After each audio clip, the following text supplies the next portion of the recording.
O barulho que encheu o curral naquela tarde não foi de boi mugindo, nem de balde caindo. Foi o som seco de um envelope grosso, pesado, caindo dentro de uma caixa de correio enferrujada. "Seu Miguel!" gritou o carteiro, encostando a bicicleta no cercado. Chegou o negócio importante da capital. Miguel Andrade enxugou o suor da testa com o antebraço antes de chegar ao portão.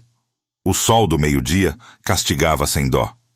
Ele apertava o passador do cinto, ainda ofegante do esforço de ter vacinado as últimas novilhas do lote. Tinha 42 anos, mas o rosto parecia de alguém que já tinha vivido muito mais. A pele morena queimada de sol, as marcas de expressão cavadas em volta dos olhos, as mãos calejadas que mais pareciam raízes de árvore do que mão de gente. A camisa xadrez grudava no corpo, molhada de suor e do cheiro forte do curral. "Da capital?" perguntou, estranhando. "Não tô devendo nada lá, não." O carteiro deu de ombros, com um meio sorriso. "E, se tiver devendo, pelo peso da carta já dá pra dizer que é caro", brincou. "Tem timbre chique, viu? O envelope amarelo tinha um brasão discreto no canto e o nome de um grande escritório de advocacia impresso com letras de máquina." Miguel sentiu um aperto no peito que não sabia explicar. "Assina aqui", o carteiro indicou. Miguel rabiscou Miguel Andrade no papel como sempre fazia.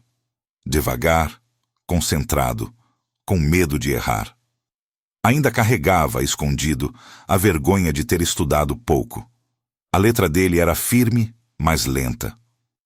Assim que o carteiro foi embora, ele ficou um tempo encarando o envelope, como se esperasse que ele se abrisse sozinho. Não abriu. "Pai!" Lucas, o filho mais velho, gritou do curral. "Já terminei aqui. Vai chover. Melhor recolher as vacas." Miguel guardou o envelope no bolso da calça, como quem guarda algo perigoso, e voltou para o serviço. Só muito mais tarde, depois do sol se esconder e o cheiro de café fresco preencher a cozinha, é que ele se sentou na mesa de madeira e encarou novamente aquele pedaço de papel que parecia mais pesado do que era. A esposa, Rosa, colocou uma xícara de café preto na frente dele. "Que carta é essa?" perguntou, secando as mãos no pano de prato. "Veio de um escritório grande da capital", respondeu, ainda lendo o remetente. "Negócio de advogado. Nunca tive coisa assim." "Abre logo, homem." A mãe de Miguel, Dona Lourdes, falou da cadeira ao lado do fogão, onde descascava mandioca com movimentos automáticos. "Ficar encarando não faz o conteúdo mudar, não." Miguel respirou fundo, rompeu o lacre com cuidado e puxou as folhas de dentro. O papel era grosso, cheiro de tinta recente. As primeiras linhas já vinham carregadas de formalidade. "Prezado Sr. Miguel Andrade, na qualidade de inventariante do espólio de Álvaro Brandão, vimos por meio desta informar que, após análise documental e confirmação de laços de parentesco, Vossa Senhoria foi reconhecido como herdeiro legal." Ele parou de ler em voz alta. "Herdeiro de quem?" Rosa franziu a testa. "De quem que eles estão falando?" Miguel voltou os olhos para a carta, pulando linha, tentando achar alguma coisa que fizesse sentido. "Único herdeiro de sangue em primeiro grau." A palavra sangue grudou na garganta dele. "Eles estão dizendo aqui que eu..." Ele engoliu. "Que eu sou herdeiro do coronel velho, do tal do Álvaro Brandão." A faca escapou da mão de Dona Lourdes e caiu no chão com um tilintar seco. O silêncio que veio depois foi diferente de qualquer outro que já tinha existido naquela cozinha. "Repete", pediu ela, a voz rouca. "Tão dizendo..." Miguel respirou fundo, os olhos ainda nas linhas impressas. "Que eu sou único herdeiro de sangue de Álvaro Brandão." O nome pairou no ar como fumaça pesada. Naquela região, Brandão não era apenas um sobrenome. Era quase uma instituição. A família mais rica dali, dona de terras que engoliam o horizonte. O patriarca, Álvaro, tinha sido um desses homens de quem todo mundo fala baixo, respeitado por uns, temido por outros, odiado por muitos, mas sempre tratado por doutor ou coronel. Miguel tinha crescido ouvindo o nome nos cochichos da vila. E criança, ainda se lembrava de ver de longe, em certos domingos, uma fila enorme de carros indo e vindo da tal mansão dos Brandão, na parte mais alta da terra, lá onde ele nunca chegou perto. Depois, tudo ficou quieto. Boatos de tragédia, de briga de família, de gente indo embora. A casa, diziam, tinha ficado fechada. A fazenda principal passou para outros administradores. O doutor tinha sumido de vista, envelhecendo longe de todos. Agora, de repente, uma carta o colocava no centro dessa história. Isso deve ser engano. Rosa foi a primeira a dizer o que todos pensavam. Deve ter outro Miguel Andrade da cidade, sei lá. Miguel folheou o envelope. Havia cópias de certidões, um laudo de DNA feito sem o conhecimento dele. Usaram algum exame antigo, talvez. Havia uma carta menor do advogado, mais direta. Seu Miguel, o senhor provavelmente já ouviu falar em Álvaro Brandão. O falecido deixou instruções claras para que, após sua morte, fossem procurados possíveis descendentes que ele sabia existir, mas nunca reconheceu em vida. Exames posteriores comprovaram o parentesco em primeiro grau. Entendo que a notícia pode ser chocante, mas o senhor tem direitos assegurados em lei, inclusive sobre a antiga casa-sede, popularmente chamada de Mansão dos Brandão. Miguel sentiu o chão fugir um pouco dos pés. Mãe! Ele virou-se devagar para Dona Lourdes. A senhora sabia de alguma coisa? Ela demorou alguns segundos. A expressão dela era uma mistura de cansaço antigo e medo novo. Sabia, respondeu finalmente.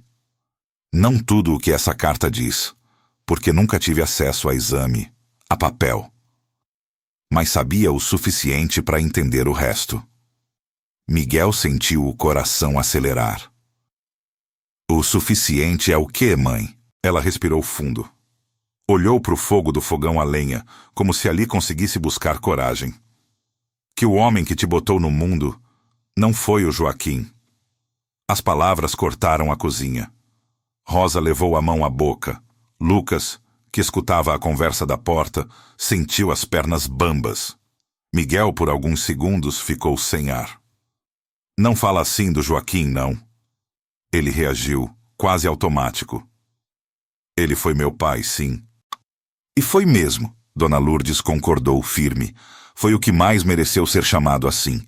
Mas sangue é outra conversa. O sangue que corre em você é misturado. Metade é meu. A outra metade é de quem essa carta está falando. A confusão se misturou com uma raiva que ele não sabia para onde apontar. E por que eu tô sabendo disso só agora? Ele perguntou, a voz tremendo. Porque a senhora nunca me contou. Ela apertou o pano de prato nas mãos, os nós dos dedos embranquecendo. Porque eu não queria que o nome desse homem pesasse em você como pesou em mim, respondeu. Porque se eu te dissesse isso quando você era moleque, você ia crescer se sentindo dividido, pensando, meu pai é o pobre honesto ou o rico covarde? E eu não ia te fazer carregar esse peso. Miguel baixou os olhos para a carta de novo. Único herdeiro de sangue. Casa-sede. Mansão. Palavras demais para uma noite só. E o que eu faço com isso? Ele murmurou. Dona Lourdes não respondeu de imediato. Levantou devagar, foi até o armário velho, puxou uma lata de biscoito vazia que ficava escondida no fundo da prateleira de cima. Dentro, um envelope amarelado, dobrado muitas vezes. Eu ia queimar isso quando ele morreu, confessou, entregando o envelope ao filho. Mas alguma coisa na minha mão não deixou. Agora eu sei por quê. Miguel abriu o envelope. Dentro, uma única folha, com uma letra bonita, antiga. Lourdes, não tenho coragem de dizer em voz alta. Então, escrevo. Se um dia eu sumir de vez deste lugar, quero que você saiba que reconheço que errei. Errei com você, Errei com o menino, errei comigo mesmo. Não tenho o direito de pedir nada, mas, se um dia ele quiser saber quem é, dê esse nome: Álvaro Brandão. E se um dia eu tiver coragem de olhar no espelho, talvez eu mesmo vá atrás dele. Até lá, sou o homem que manda nessa terra, mas não manda no próprio coração. Miguel respirou fundo. A senhora guardou isso todo esse tempo? Guardei, respondeu ela. Não para mim, para você. Para um dia, quando você fosse homem feito, decidir o que fazer com essa verdade. Ele olhou para o envelope de advogado, para a carta antiga, para a mãe. Então é isso, disse devagar. O coronel que todo mundo falava é meu pai de sangue e me deixou uma casa. Uma casa cheia de fantasma, emendou Dona Lourdes, fantasma de coisa mal resolvida. Ela se aproximou, colocou a mão no ombro dele. Vai lá ver, Miguel, aconselhou. Vê com seus próprios olhos o que esse homem te deixou. Só não deixa essa herança roubar de você o que teu pai de verdade te deu: caráter. Na manhã seguinte, com o gosto amargo de café frio na boca e um turbilhão de pensamentos, Miguel subiu na caminhonete velha e tomou o rumo da antiga estrada de terra que levava à mansão dos Brandão. Enquanto dirigia, árvores retorcidas passavam pelas janelas como testemunhas silenciosas. O portão de ferro apareceu de repente, engolido por trepadeiras, o brasão da família quase apagado pela ferrugem. Ele parou, desceu, encostou a mão no metal frio. Então, é aqui que tudo começou, murmurou. E ainda não tinha ideia de que o que importava mesmo era o que o esperava trancado lá em cima, no fim do corredor de madeira. O portão rangeu alto quando Miguel o empurrou.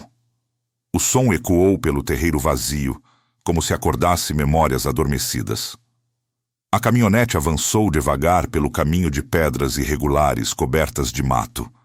À medida que se aproximava, a casa foi se revelando inteira.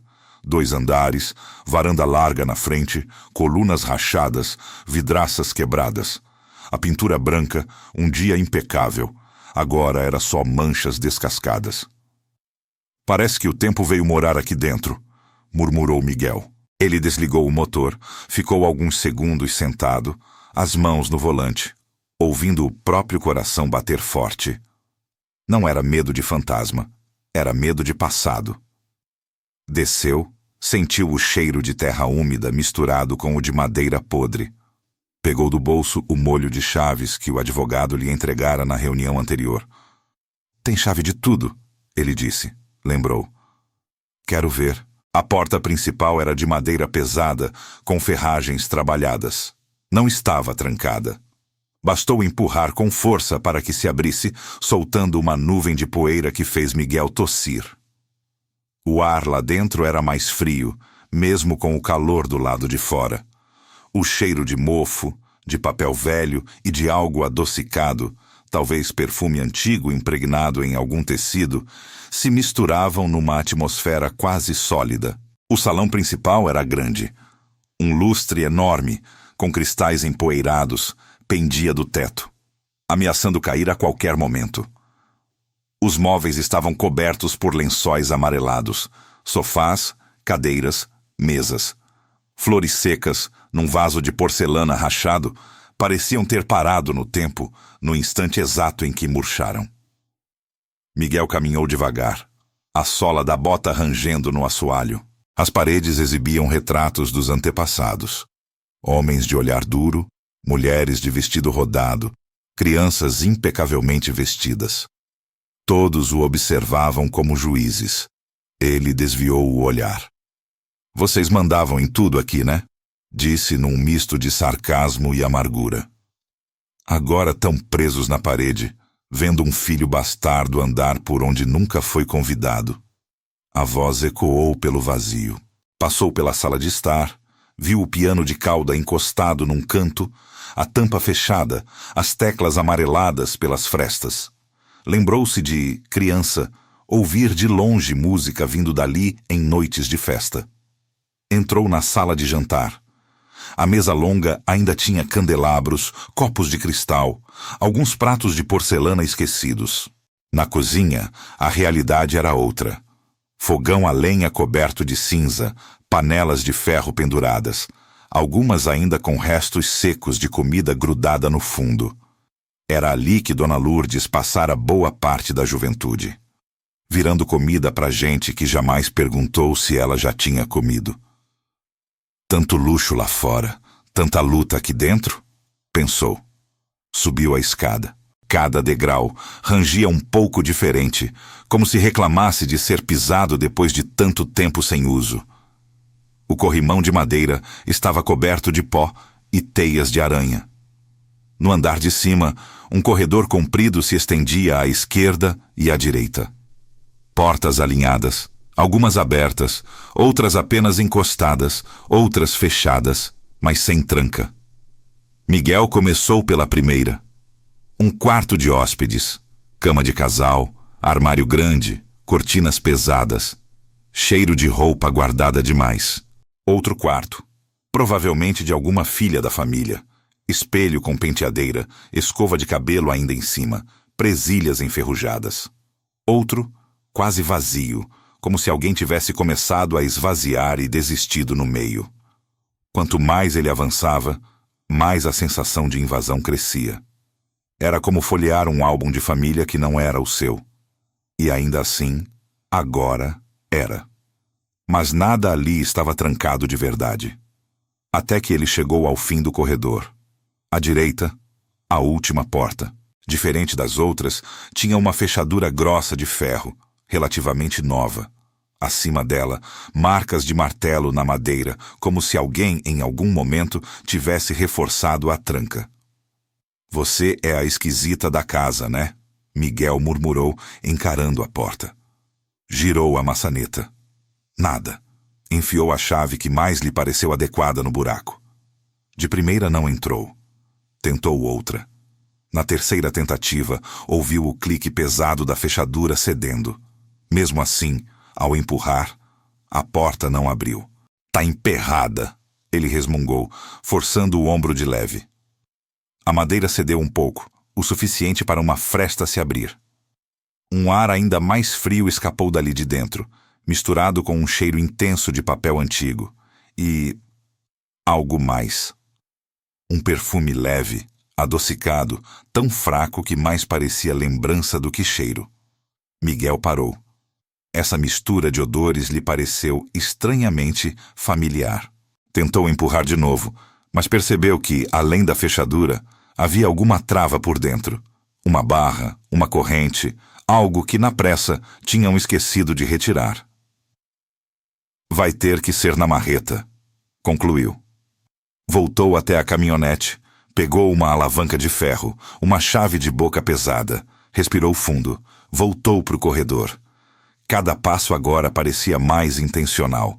Enfiou a ponta da alavanca entre a folha da porta e o batente. Forçou devagar. Não queria destruir. Queria abrir. O rangido foi alto, quase um grito da madeira. A trava interna cedeu com um estalo. A porta abriu 5 centímetros, depois 10. O suficiente para ele enfiar o corpo e empurrá-la completamente. O que viu ali fez o tempo engasgar.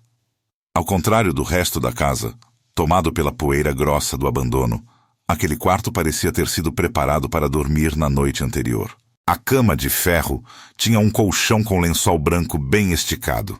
A colcha, de crochê antigo, estava dobrada na ponta. Um travesseiro fofo, sem manchas evidentes, repousava alinhado.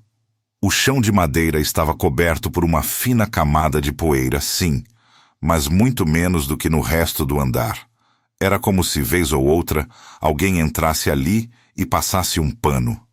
Na parede, um crucifixo simples. Ao lado da cama, um criado mudo com uma bíblia gasta, marcada com um rosário de contas de madeira. E numa escrivaninha encostada sob a janela, um pequeno universo de papel.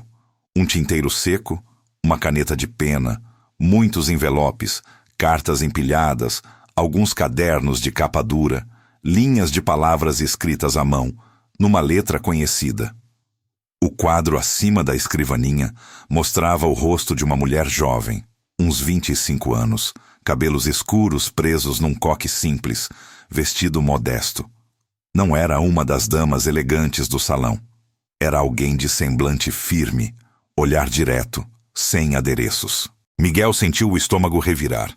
Demorou alguns segundos para perceber por quê.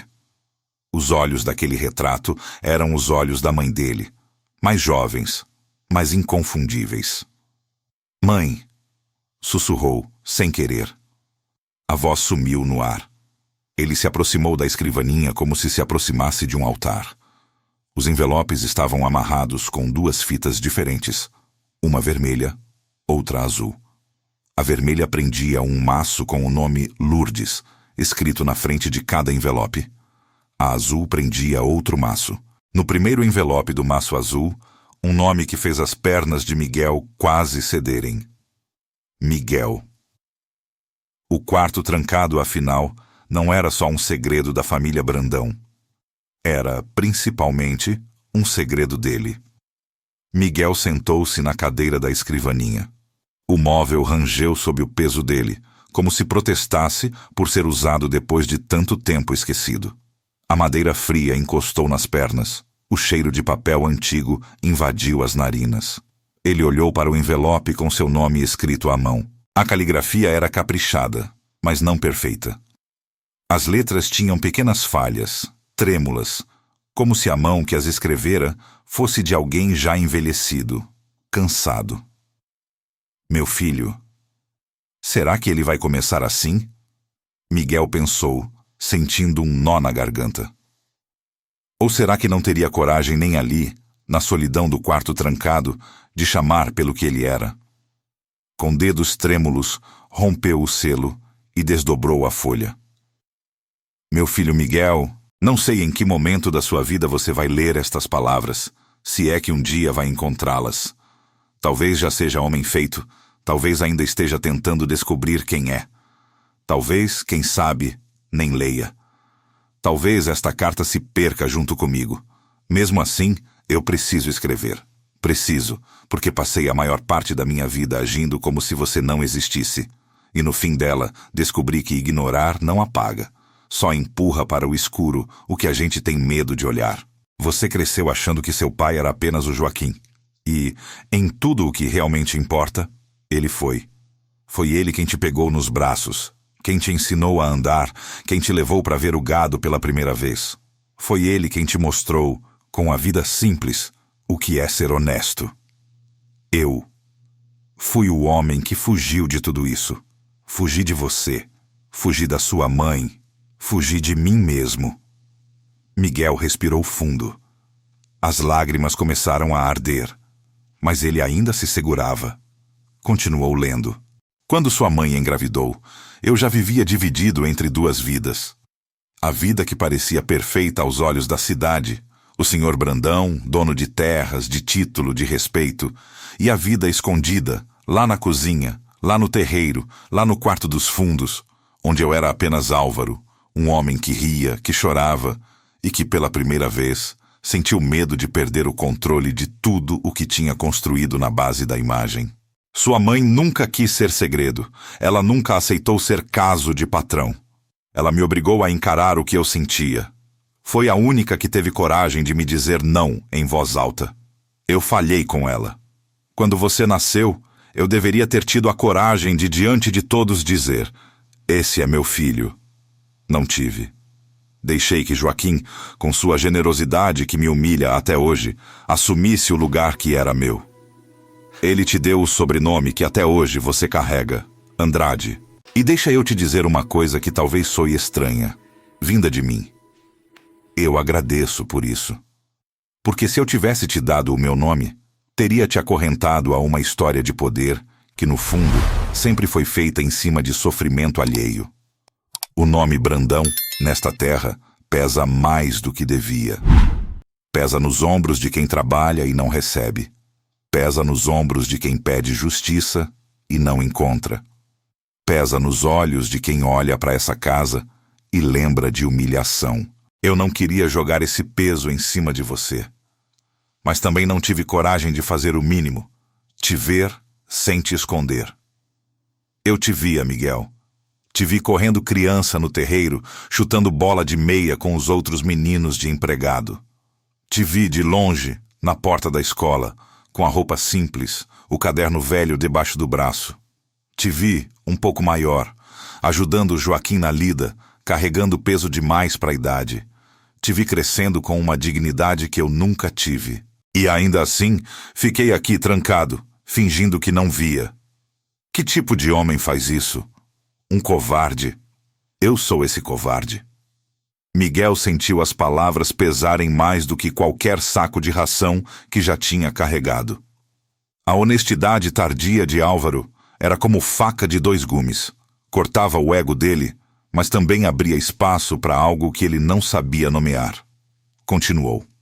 Se hoje, velho, escrevo isso, é porque o silêncio se tornou mais pesado do que a vergonha. Sou cobrado, dentro de mim, por cada vez que vi seus olhos provavelmente se perguntarem por que o dono da casa olhava para você diferente e depois fingia que não era nada. Sou cobrado por sua mãe, nos pesadelos em que ela me olha calada, segurando você no colo, e vira o rosto. Sou cobrado por Joaquim, mesmo ele nunca tendo me dito uma palavra de rancor. A grandeza dele me envergonha mais do que qualquer acusação. Escrevo para dizer que sei. Sei que você é meu filho. Sei que falhei. Sei que não mereço seu perdão. E escrevo também para deixar registrado, de forma que a lei dos homens não possa distorcer, o que a lei de Deus já sabia desde o início. Ao lado desta carta, deixo cópias de documentos que reconhecem, perante cartório, aquilo que eu não tive coragem de reconhecer em praça pública. As terras, a casa, o que sobrar de mim. Tudo isso é seu por direito. Eu sei que você pode recusar. Pode achar que é tarde demais. Mas, se decidir aceitar, peço apenas uma coisa. Não use o que veio de mim para repetir o que eu fiz. Não use essa casa para continuar sendo uma fortaleza de poder sobre os outros. Abra as janelas, Miguel. Deixe o ar entrar. Deixe gente entrar. Miguel teve que parar. As letras começaram a embaçar. Passou a mão no rosto, respirou fundo, levantou-se. Foi até a janela do quarto, abriu as folhas de madeira, deixando um jato de luz quente entrar. A poeira dançou no ar, revelando partículas que antes estavam invisíveis no escuro. Abri a janela, hein? Ele murmurou, meio irônico. Tá bom. Olhou para a cama arrumada. Era impossível não imaginar Álvaro ali, velho, sentado, escrevendo aquelas palavras, ouvindo o eco vazio da casa que um dia foi cheia. Voltou para a escrivaninha, pegou o maço de cartas com a fita vermelha. Não sabia se deveria ler as cartas dirigidas à mãe. Eram dela, eram íntimas, mas, de certo modo, também eram parte da história dele. Abriu uma. Lourdes. Hoje, mais uma vez, passei o dia inteiro fingindo ser o homem que esperam que eu seja. O doutor Álvaro, o patrão, o coronel. Dei ordens, assinei papéis, discursei na frente de gente importante. Recusei, sem piscar, o pedido de aumento de um empregado que sei que passa fome. Assinei um despejo. Sorri em foto. Ele continuou lendo. À noite, quando a casa se esvaziou, eu vim até o quarto onde você dormia antes de se casar com Joaquim. Ninguém mais usa este quarto.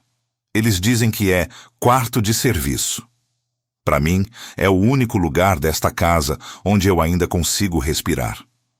Sento-me na beira da cama e imagino quando era você quem dormia aqui, cansada, depois de virar comida para os outros desde as 5 da manhã.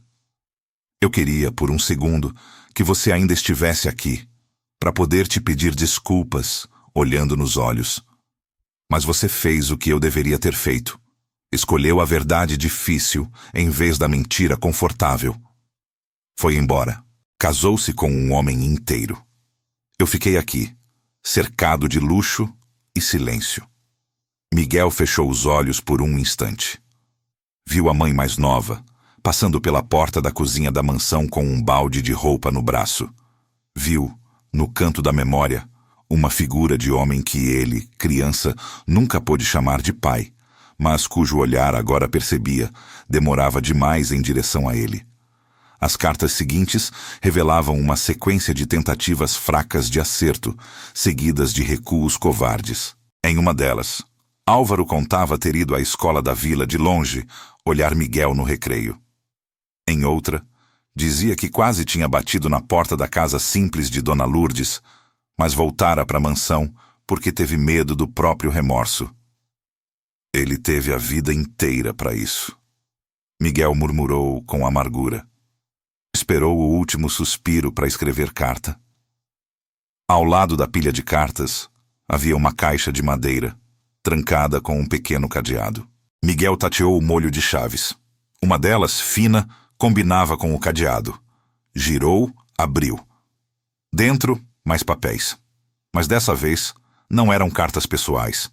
Eram contratos, recibos, escrituras antigas, algumas anotações de próprio punho de Álvaro. Entre eles, uma pasta marcada Casos Especiais. Ele abriu. Encontrou ali algo que não esperava. Uma lista de nomes. Ao lado de cada nome, uma breve descrição. José, despejado em 1978 por dívida injusta. Maria, demitida grávida. Antônio, acidente de trabalho não registrado. E no fim da lista, Lourdes, cozinheira, relacionamento oculto, filho não reconhecido, Miguel. Ao lado dessa anotação, uma única frase: dívida impagável. Tentar, ao menos, redistribuir o dano. Miguel sentiu um peso diferente agora. Não era só a história dele. Aquele quarto trancado guardava, em silêncio, o registro dos erros de um homem com muita terra e pouca coragem. E, junto com isso, deixava nas mãos de um filho, que um dia foi invisível, a chance de decidir o que fazer com essa herança moral. Ele podia queimar tudo ali mesmo, fingir que nunca leu. Podia pegar os bens, vender, investir só nos próprios. Podia transformar a mansão em museu da família Brandão, limpando o nome de quem não merecia. Ou podia fazer outra coisa, algo que talvez honrasse mais o Joaquim, que o criou, do que o Álvaro, que o gerou. Naquela noite, Miguel não dormiu. A cabeça rodava entre imagens da mansão, frases da carta, lembranças de infância, o rosto de Joaquim sorrindo sem dentes, chamando-o de meu menino.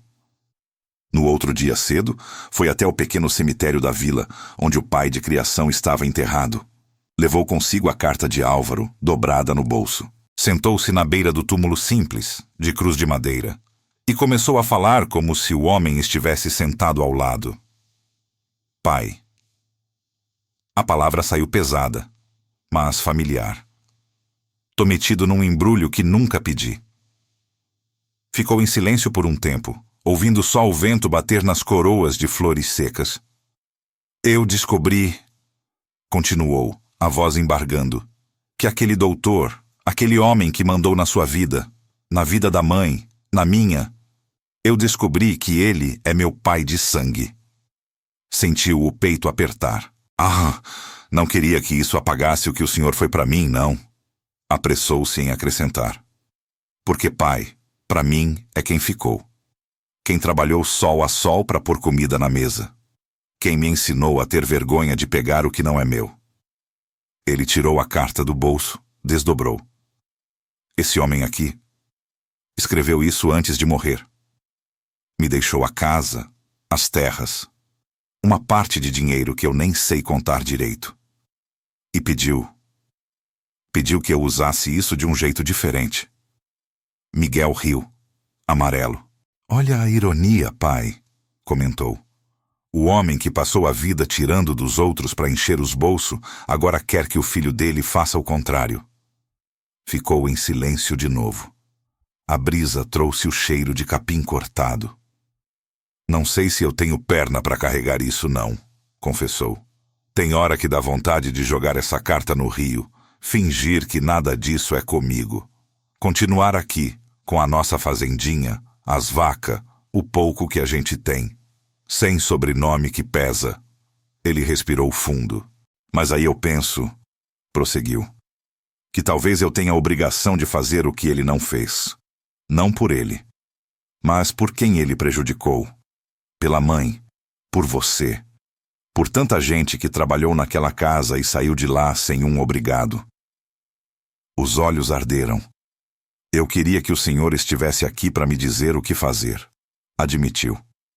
Queria ouvir um "faz isso, meu filho", ou "não se mete nessa". Mas o senhor já fez muito, me botou de pé.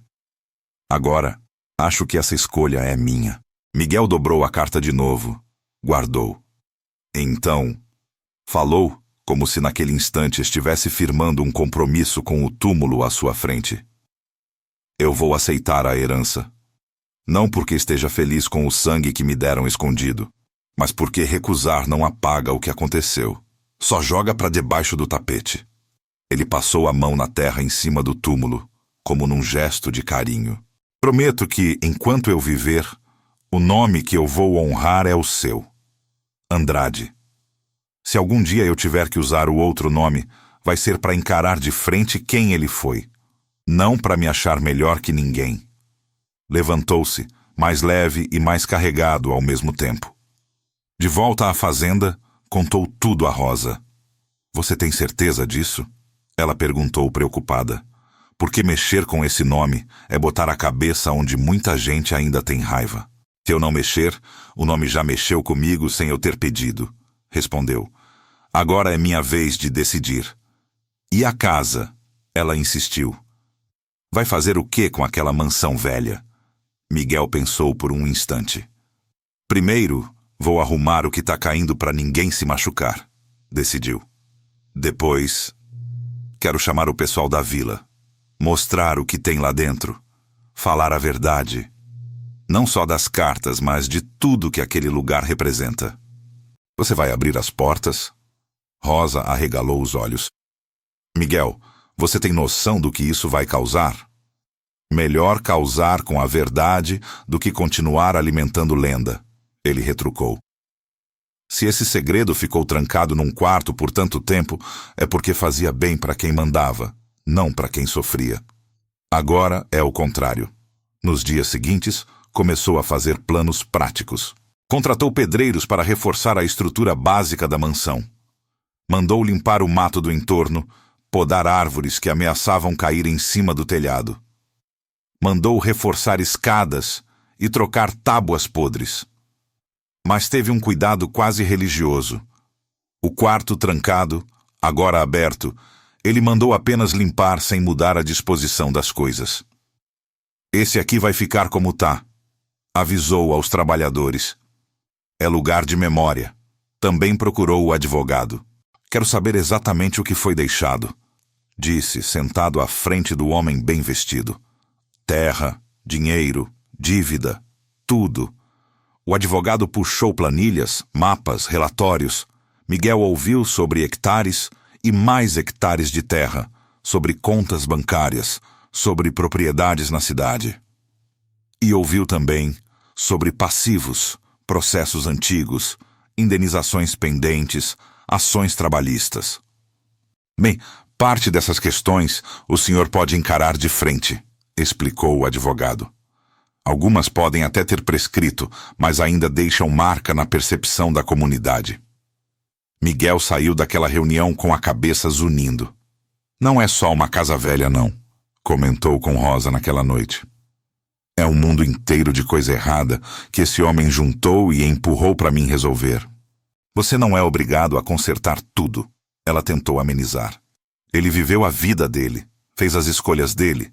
Você já tem a sua família, seus problemas. Não sou obrigado, não, ele concordou. Mas talvez seja convocado. É diferente. Na vila, a notícia de que Miguel estava mexendo na mansão se espalhou rápido.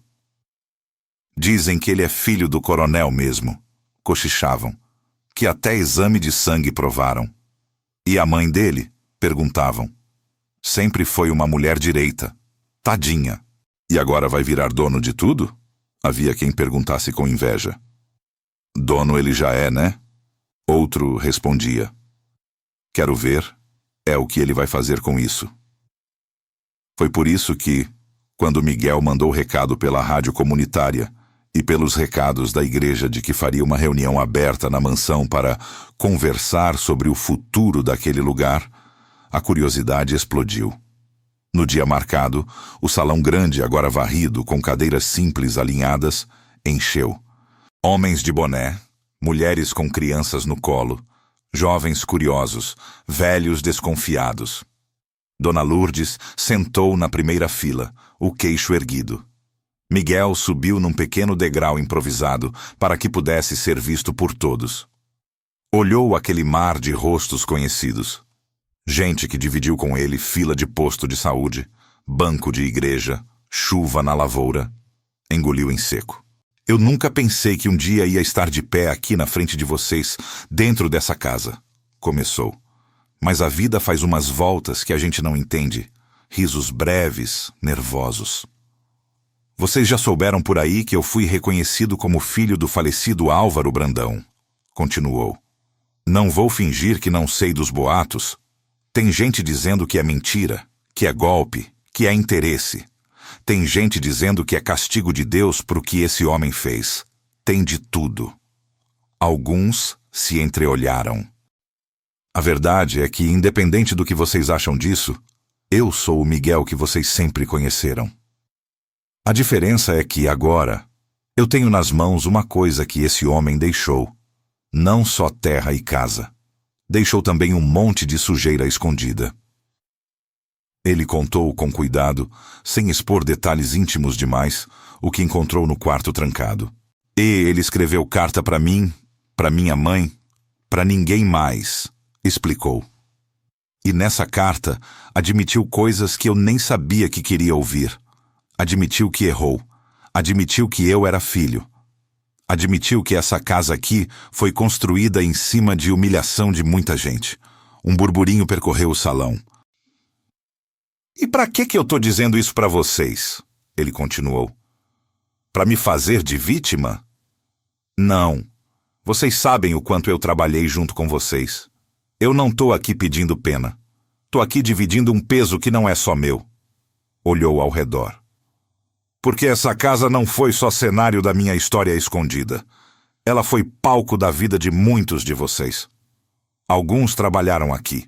Alguns vieram pedir ajuda aqui e foram mandados embora da porta. Alguns nunca passaram daqui por causa de medo. Viu Dona Cida, a antiga arrumadeira, com os olhos marejados. Viu seu Antônio, que tinha sido motorista de Álvaro, arrumando o boné desconfortável. Então, em vez de trancar esse quarto de novo, em vez de esconder papel em gaveta, eu decidi fazer outra coisa, anunciou. Decidi abrir. Respirou fundo. Nesse salão aqui, onde antes só entrava gente de paletó, vai virar espaço nosso. Para reunião, para curso, para o que a comunidade quiser usar. Os quartos lá de cima que não tiverem risco na estrutura, a gente vai transformar em sala de leitura, lugar de reforço para as crianças, aula de alfabetização para adulto. A biblioteca cheia de livro que ninguém aqui podia tocar. Vai ser aberta. Alguém levantou a mão. E o senhor acha que livro dá de comer? Perguntou com uma ponta de ironia. Miguel encarou o homem. Livro não enche barriga sozinho, não, respondeu. Mas cabeça alimentada pensa melhor jeito de encher a barriga.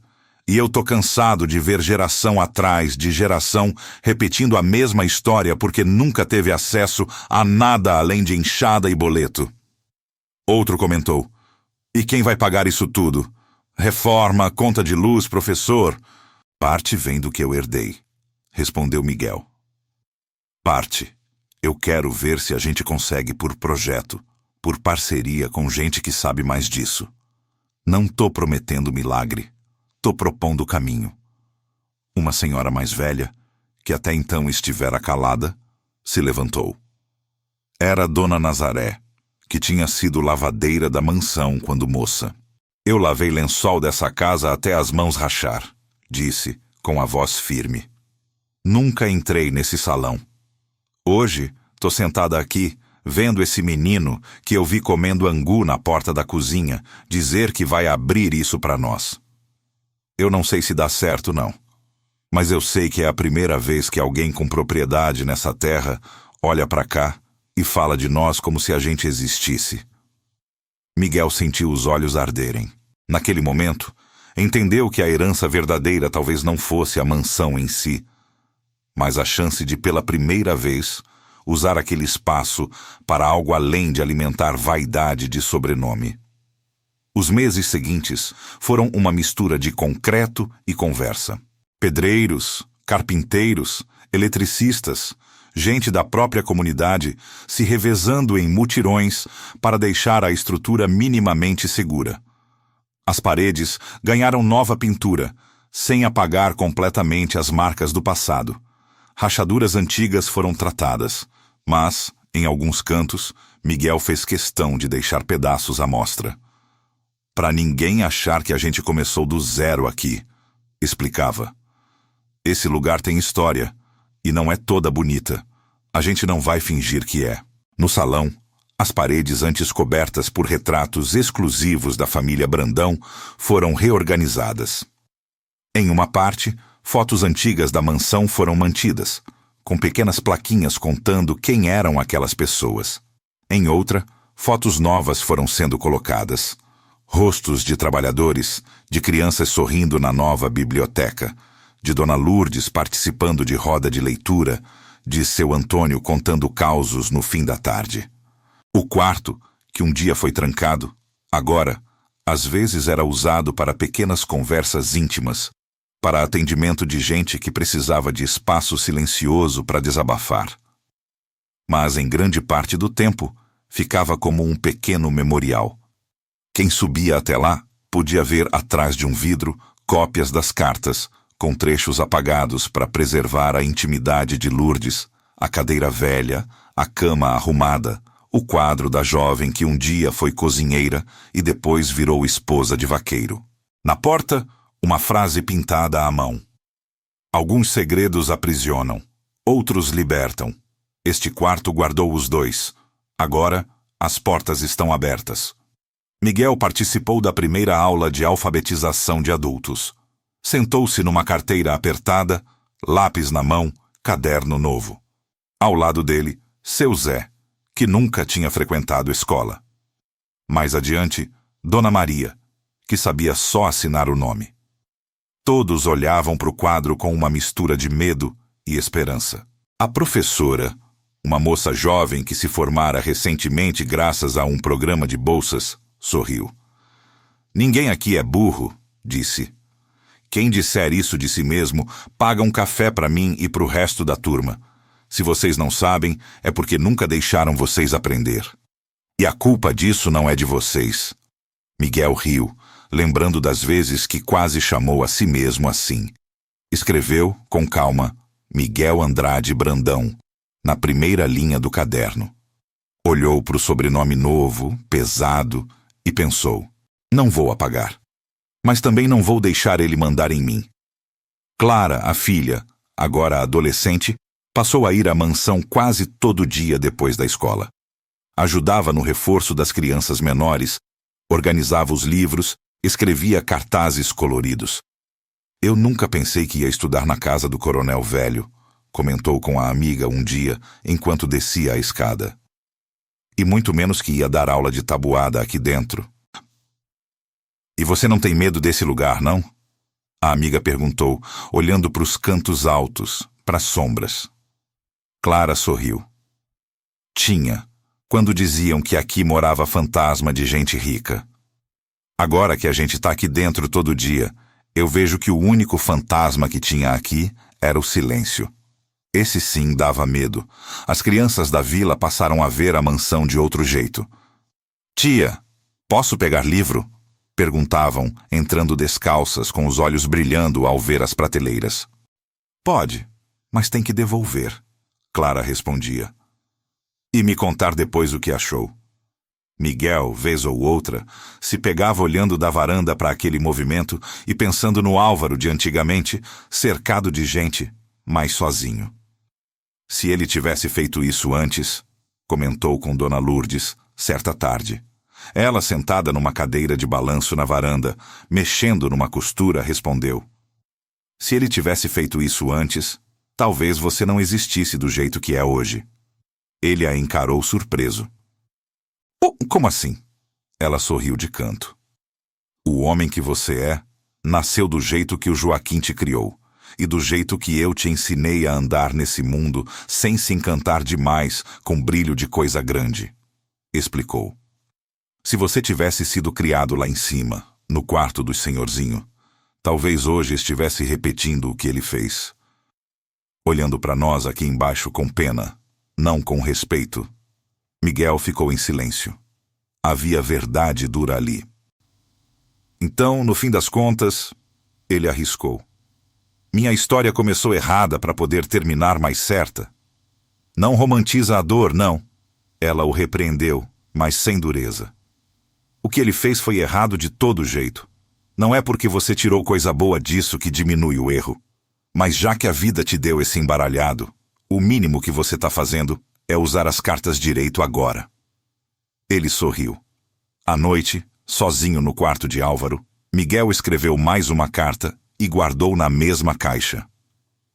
Álvaro, não sei se onde você estiver, dá para saber o que está acontecendo aqui. Se der, saiba que aquela decisão de trancar esse quarto não foi suficiente para matar a verdade. Eu a encontrei, e ela doeu. Mas também abriu caminho. Usei parte do que você deixou para consertar buracos que você mesmo cavou. Não todos, porque isso seria mentira. Tem coisa que não tem conserto neste mundo. Outra parte usei para garantir que minha mãe não precise mais trabalhar até as costas doerem. Que meus filhos possam estudar sem medo de faltar caderno. E outra parte ainda está aqui, neste chão onde você fez tanta gente chorar. Agora tem criança rindo, velho aprendendo a escrever o próprio nome, mulher se reunindo para decidir a própria vida. Não fiz isso por você, fiz apesar de você. Mas, se isso ameniza um pouco o peso que você carregou no fim, que assim seja. Hoje, quando alguém fala casa dos Brandão, já corrige e diz: é a casa de todo mundo. E para mim, isso é o começo da justiça. Assinado Miguel, que é Andrade por criação e Brandão por consequência. Guardou a carta, fechou a caixa, não trancou. Saiu do quarto, apagou a luz, deixou a porta só encostada. Descendo as escadas, ouviu lá embaixo risadas de crianças terminando uma atividade, o tilintar de xícaras de café sendo guardadas, a voz de Clara lendo em voz alta um trecho de um livro para um grupo atento. Parou na metade da escada e olhou para cima, para o corredor que um dia pareceu tão ameaçador. Quarto trancado que nada, murmurou. O que estava trancado era a coragem. E dessa vez, ele tinha escolhido a chave certa. Se essa história fez você lembrar de portas que sua família nunca abriu, de conversas que sempre ficaram para depois, talvez hoje seja o dia de escolher qual segredo vai continuar prendendo todo mundo. E qual verdade, por mais dolorosa que seja, pode finalmente libertar.